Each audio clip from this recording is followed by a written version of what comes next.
Hey everyone, Technomentor here with the video for you guys. In today's video, I'm going to show you how to take a screenshot on your iPhone. We're going to show you how to take a normal screenshot and then also a full page scrolling screenshot.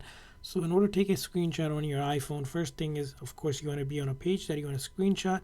All you need to do is press this lock or the power button and at the home button at the same time. So generally, I like to hold it like this so I can use my thumb to press and then use my other thumb to press it and hold. So you want to do it at the same time. It has to be sync. If it's not going to work. So we're going to press and release, and that'll take a screenshot just like that. From there on, you can go ahead and share it, save it, print it, whatever you need to do. If you click on done, it's going to go save it to your Photos or the Files app, or you can delete it. So I'm going to save it to my Photos app and then open up Photos, and I'll be able to see the new screenshot that I take as a photo. Now another way to do it is full screen. So if you're going to do a full screen, usually it's going to be on a browser like Safari. So I'm going to go ahead into a website and do the same exact thing. Press the home button and the lock power button at the same time. Just like that. I will take a screenshot.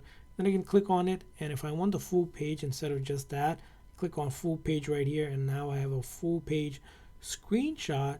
And then I can click on save or click on done here, and it'll save to PDF onto my files here because it's not a photo, it's a full PDF. And I can go ahead and save it and then pick a location like my photos, click on save here on my phone, and then I open up, this time instead of photos you're going to open up files, and then you'll see recently is this screenshot. That's a rolling screenshot of that website that I have. So that's how you do a screenshot on your iPhone 7. I hope this video was helpful. If so, please consider a like and subscribe button for more tips and tricks for your iPhone and other iOS devices. See you guys next time.